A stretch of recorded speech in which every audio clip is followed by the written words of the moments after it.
Olha, a hipocondria é um transtorno psiquiátrico que causa também muito trabalho e muito sofrimento, tanto para o paciente que imagina ou sente, né, percebe sintomas de determinada doença, como também é um problema para os médicos que são procurados por esse paciente.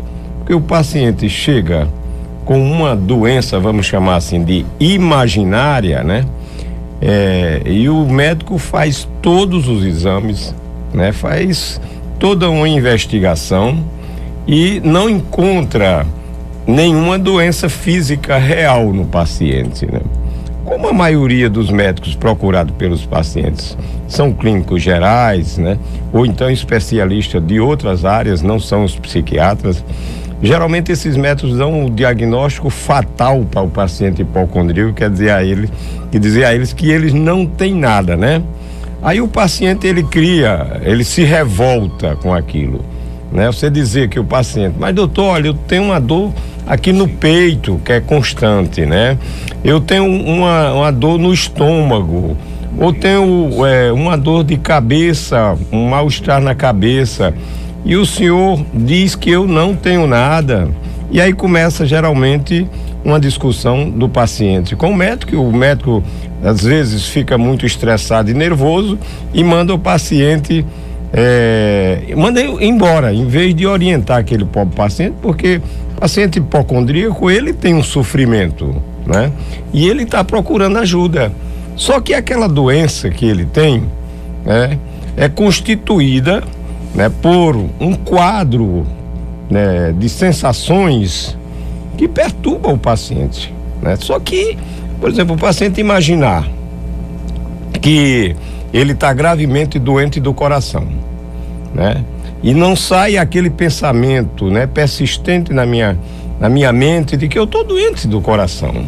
E eu muitas vezes sinto, né, como se eu tivesse, por exemplo, uma angina, né? Uma doença cardíaca, né? E aí, esses pacientes, independentemente da orientação do médico, eles começam a fazer uma romaria por tudo que é consultório, e de consultório em consultório ele ouve só a palavra: olha, você não tem nada, vá cuidar de sua vida. Aí isso cria um estresse no paciente, né? Porque o paciente passa a vivenciar aquela doença que não está no coração dele, ou não está no estômago, nem no pulmão, né? Está na mente dele, né? Até que depois de gastar muito dinheiro com muitos exames, depois de ir a muitos médicos com muitas consultas particulares, esses pacientes resolvem, às vezes por pressão familiar, ir ao psiquiatra. Aí vem o primeiro choque: mas eu não estou doido, eu estou com uma doença no coração, estou com uma doença no pulmão. E aí começa essa romaria nos consultórios médicos, e de médico em médico a frase fatal: você não tem nada, né? E aí o paciente começa a associar um estresse, ele começa a associar depressão ao seu estado, né? Olha, se os médicos não descobrem a minha doença, é porque a doença é grave demais, né? Então é isso aí que a gente entende por hipocondria. E em resumo, disso que eu estou dizendo, é a mania que os antigos chamavam mania de doença. E que hoje, comumente e depreciativamente, as pessoas dizem: ah, esse cara tem mania de doença, só vive se queixando de doença, né?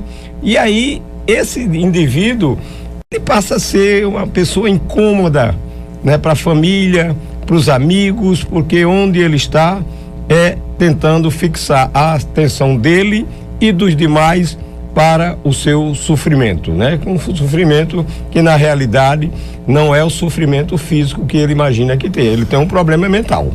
Então, assim, mania de doente não é a mesma coisa da pessoa criar doenças também? De inventar é a mesma coisa, né? Que você cria, né? Agora, A criação aí, eu quero que todo mundo entenda que a pessoa que sofre de hipocondria, do transtorno hipocondríaco, ele tem um sofrimento mental muito grande, ele precisa de ajuda, ele precisa se tratar. Porque geralmente, Marcos, a hipocondria, ele vem associado, né, ela vem associada, a hipocondria, a uma ansiedade, né, muito grande que o paciente tem, ou então ele está associado à depressão, né? No fundo do estresse ou da ansiedade, ou no fundo da depressão, vem a hipocondria, né? O paciente não trata da ansiedade nem da hipocondria, né? E ele cria realmente na sua mente uma sensação de doentia, de coisa como se ele quisesse expressar o seu sofrimento, chamando a atenção para uma doença mais grave, né, que ele acha que tenha, né? Por exemplo, quando o paciente bota na cabeça que ele está com câncer, né? Aí, ora, a sensação, se eu recebo o diagnóstico de que eu estou com câncer, né? Isso é um impacto muito grande, né? Demolidor para os pacientes, para a família, para todo mundo. Agora, o mesmo impacto certamente ocorre com o paciente de hipocondria que bota lá na cabeça dele que ele está com câncer, né? Aí ele vai vivenciar o mesmo sofrimento de um paciente portador realmente de câncer, né?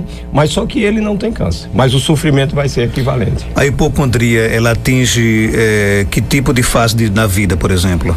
Olha, ela geralmente, antigamente era até chamada, Marcos, de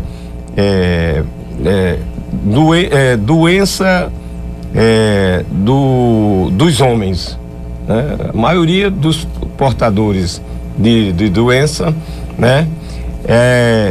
Da hipocondria são homens, mas ela afeta de uma forma, né? Mais ou menos equilibrada todos os dois sexos, né? Varia de 6 a 8% da população em geral que tem hipocondria, uns com maiores intensidades e outras com menores, né? Com menores sensações, mas era conhecido como distúrbio masculino, ou então como na antiguidade era chamada de doença das vísceras, né? Vísceras são todos os órgãos que estão dentro aqui do nosso corpo, né? Coração, né? Estômago, esôfago, intestino, pâncreas, todos esses órgãos físicos, porque geralmente é aquela doença que está ali centrada num desses órgãos do corpo humano. Por isso que era chamada na antiguidade de doença das vísceras, né? Ou paranoia das vísceras, né? Veja aí como é a questão, né? Que as pessoas já naquela época identificavam o sofrimento hipocondríaco como uma paranoia, quer dizer, a invenção da doença na minha mente. E tem tratamento para isso, doutor? Olha, Marcos, o tratamento tem. É como eu sempre digo aos meus pacientes, essa é a doença que nós psiquiatras entendemos como se fosse a menor doença, né, da psiquiatria, da vida mental da pessoa. É a menor doença porque a gente sabe que está naquela questão do imaginário, mas é a doença que dá mais trabalho para a gente tratar, porque você vai fazer uma psicoterapia, você vai fazer um trabalho de aconselhamento, de conscientização, e ao mesmo tempo você vai tratar também daquilo que possa causar o transtorno hipocondríaco. Se o paciente é ansioso, ele vai tomar medicamento também, além de trabalhar, fazer a conscientização. Se o paciente é depressivo, e a maioria das pessoas com hipocondria, a gente trata com antidepressivo, e é bom esclarecer que o hipocondríaco, ele toma muito remédio por conta própria, ele se automedica.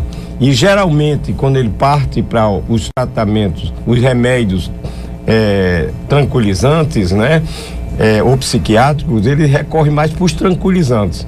Ele se acalma, mas não está tratando da hipocondria. Como ele dificilmente procura o psiquiatra, e o psiquiatra é o especialista de primeira linha para tratar da hipocondria, né? E com isso, com muito trabalho, né?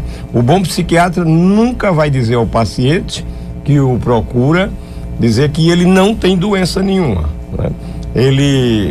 O psiquiatra vai fazer um exame detalhado dele, pegar todos os exames, não precisa mais, muitas vezes não precisa mais solicitar, porque o paciente anda com a pasta cheia de exames, né? De receitas médicas. Geralmente nós não precisamos muito investigar mais. Aí nós vamos tentar convencer ele de que ele tem uma doença, é uma doença mental e que se caracteriza por esses sintomas que nós acabamos de dizer para ele, né? Então, o tratamento é meramente psiquiátrico, né? A psicologia pode assistir, mas quando o paciente tem comorbidade, né? Quer dizer, tem uma associação com depressão e ansiedade, e aí é uma tarefa mais do psiquiatra, porque tem que ser prescrito algum antidepressivo ou até mesmo um ansiolítico, mas tudo sob o controle do médico. Tem cura? Pode ter, né? Mas é uma doença demorada. Agora, que é um tratamento que demora. Mas de início, logo de primeiro, né? A gente tem que convencer o paciente dele manter uma vida saudável, né? Que ele trabalhe, tudo bem, a doença vai atormentá-lo por mais alguns meses, talvez, mas que ele procure ter atividade física, que ele pode trabalhar, que ele não fique só atrás de médico, pare de andar de médico em médico, deixe de, ao sentir qualquer coisinha, correr para um pronto-socorro, né? Chega lá, os colegas, para tranquilizar, faz um diazepam, o paciente volta, mas não soluciona o seu problema. Por exemplo, a gente sabe que é comum em muitas casas, por exemplo, ter uma farmácia dentro da própria casa, né? Ou aquela bandejinha lá com remédio para dor de cabeça, enfim. Isso já já ajuda, já estimula você, por exemplo, a ser um hipocondríaco? Qualquer dor de cabeça, você vai lá na farmácia e toma um remédio. Perfeitamente, né? É terrível como o paciente com hipocondria, ele tem uma farmácia e com muitos remédios. Tem remédio para tudo, porque ele é cheio de medo também. Se ele sente ligeiramente uma dor de cabeça, aí isso já tem uma repercussão exagerada, aí ele vai correr logo para os analgésicos, né? Geralmente os analgésicos passam ali em alguns minutos, está passando, e depois disso, né, ele vai recorrer a outros e outros remédios, né? Então todo dia ele tem a sensação de alguma doença, de algum mal-estar, e ele, como sabe que o pessoal, tanto os atendentes como os não os tratam devidamente, né? Aí eles às vezes evitam e aí começam a automedicação, que é muito perigoso. Nós temos aqui alguns relatos aqui no nosso WhatsApp. Bom dia, gostaria de agradecer muito esse esclarecimento do Dr. Salomão, pois tudo que ele relatou é o que passamos com um irmão meu, que por sinal é paciente dele. Todos os dias ele diz que não dura até às 6 horas da noite, que está morrendo. Não existe quase mais médicos que queiram atender ele, porque todos os exames não dão doença alguma. E assim, ela mostra um quadro aqui de um paciente que faz os exames, não dá nada, mas que ele continua achando que está doente, né? Eu tenho um paciente, Marco, que eu comecei a fazer atendimento aqui em Caicó em 1981, né? Esses pacientes hoje com hipocondria, né? Esse paciente tem qualidade de vida, mas quando eu falo assim, olha, você já está bem, tudo bem, ele se convenceu, né? Muito bom, ele se convenceu de que ele é hipocondríaco, mas ele não deixa de tomar a medicação porque ele tem medo de voltar toda aquela sensação estranha que ele tem, né? Que ele tinha, né? Então aí o tratamento com a medicação adequada, que não sejam os tranquilizantes famosos, né? Porque isso aí é que tá ruim, porque os tranquilizantes nós hoje psiquiatras estamos usando em emergências praticamente, que é para não causar transtorno de memória, né? E não deixar o paciente 24 horas por dia sob o efeito de um tranquilizante. Os antidepressivos atuam muito bem, né?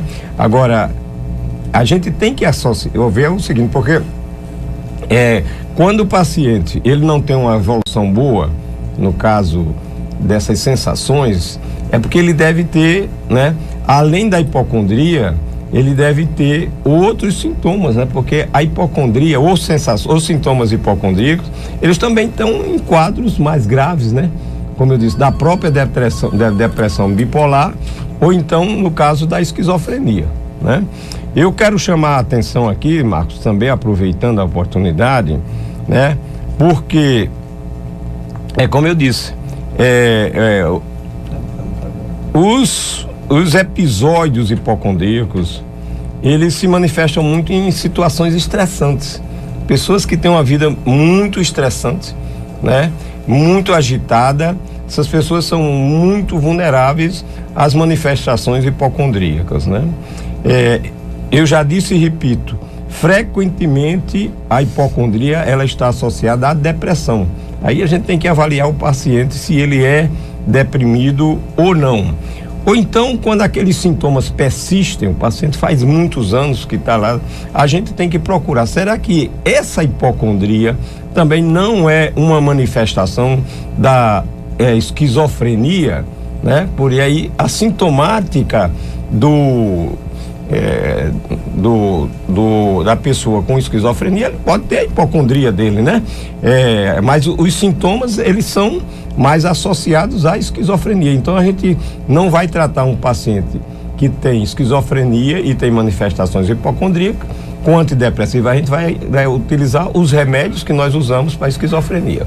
Tem uma pergunta aqui do nosso ouvinte pelo telefone 3421-2272. Ela quer saber se a hipocondria ela é hereditária. Olha, ela pode ser também uma doença familiar, porque a família que vivencia, né, principalmente crianças que vivenciam pai ou mãe hipocondríaco, né, a criança ela começa também a ter uma percepção doentia do seu próprio corpo, né? A gente tem que ver o seguinte: se a hipocondria ela é uma indução, né, da própria vivência do indivíduo, quer dizer, eu começo a sentir a dor, né, ou falha no funcionamento de algum órgão. A manifestação da hipocondria, ela é física, eu sinto em alguma parte do meu corpo, né? Então, por exemplo, se eu estou eternamente, eu não estou dizendo aqui que ela seja hereditária, né, mas ela pode ter, né, essa questão da indução. Se eu vivo num ambiente que eu estou sempre me queixando disso ou daquilo, aí, por exemplo, uma criança que ouve o pai e a mãe se queixando eternamente desses sintomas que nós nos referimos aqui, então essa criança pode começar também a ter hipocondria. Ok, aqui no nosso Facebook tem alguns recados. A Marinha Araújo, ela diz que se sente assim, acha que tem muitos problemas. E também tem a professora Neves Batista, ela colocou aqui um comentário bem interessante. Ela disse que no livro dela, Competência Social Sistêmica, ela fala a respeito desse comportamento porque tem uma irmã que é viciada em adoecer. Por isso ela pesquisou como poderia ajudar com o processo do perdão sem lágrimas. O Cleonilton Soares diz que o pai dele tem todos esses sintomas, sempre ele acha que está muito doente, faz todos os exames e nunca dá em nada. Pelo que eu observei, a primeira coisa que tem que acontecer é a pessoa diagnosticar que tem hipocondria. É difícil, é fácil, e depois é procurar o psiquiatra? É justamente isso. Eu quero até comentar aqui essa intervenção de Neves, né? Que é uma pessoa muito estudiosa e ela tem com essa concepção, né, de encarar essas manifestações que adoecem ou que são resultado de um corpo ou uma mente, né, não saudável, né? Através dessas táticas de manejo, de utilizar as emoções para explicar esses fenômenos. Isso ajuda muito, né? Por exemplo, a tática do perdão, porque tem aquelas pessoas que estão cheias de raiva, são pessoas muito odientas, né? São pessoas com um sentimento de vingança muito grande, e isso provoca, né, essa falta de desprendimento, de você se libertar das suas angústias, dos seus ódios, né? Isso causa muito sofrimento. O corpo de uma mente cheia de ódio, cheia de rancor, uma pessoa que não sabe perdoar, é um corpo que adoece facilmente. E geralmente o corpo, né, pode manifestar isso através sintomas hipocondríacos. Eu quero parabenizar a Neves aí, que eu conheço muito bem, e ela tem dado uma grande contribuição por essa vontade dela de estudar, mesmo sem ser psicóloga, mas sem médica, mas uma pessoa que envereda para esse estudo aprofundado sobre a questão do perdão, como ela citou aí nessa frase dela. Só para finalizar, então, o primeiro passo tem que ser diagnosticar que realmente tem esses sintomas da hipocondria. A melhor coisa do mundo é a informação. Por exemplo, os estudantes de medicina, quando vão estudar determinada disciplina, né, eles começam a investigar, né, e uma boa parte começa a sentir ou dor no coração, ou alguma coisa, dificuldade respiratória, e eles começam ali estudando a própria medicina, eles começam, os estudantes começam a sentir essas coisas, né? Aquela coisa que eu falei aí, se a doença era hereditária, não, é muita coisa por indução. Eu começo a ver ali, estudar, e eu começo a impressionar, né? E aí os estudantes de medicina têm muito disso, né? Apesar de que estão estudando medicina.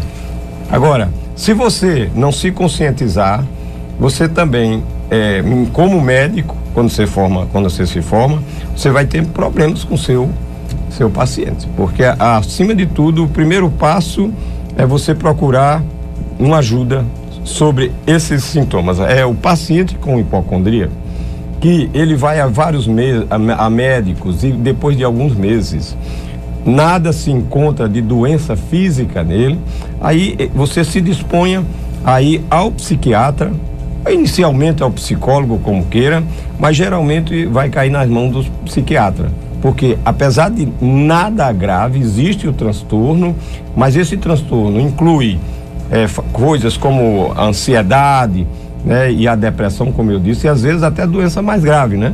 Então o psiquiatra vai dar uma ajuda muito importante, primeiro, conscientizar a pessoa de que ele não tem aquela doença física, e essa conscientização é um trabalho psicoterapêutico, de aconselhamento, de orientação, né? E depois o emprego de medicamentos específicos. Mas antes de terminar, Marcos, eu queria só aqui porque nós não vamos ter tempo mais de voltar a esse assunto.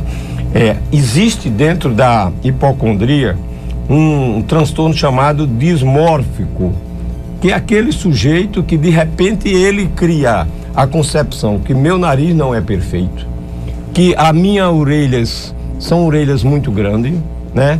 Que os meus testículos, eles são desiguais, e por ser desiguais, né, eles são deformados, e eu sou doente, posso ser até um impotente sexual.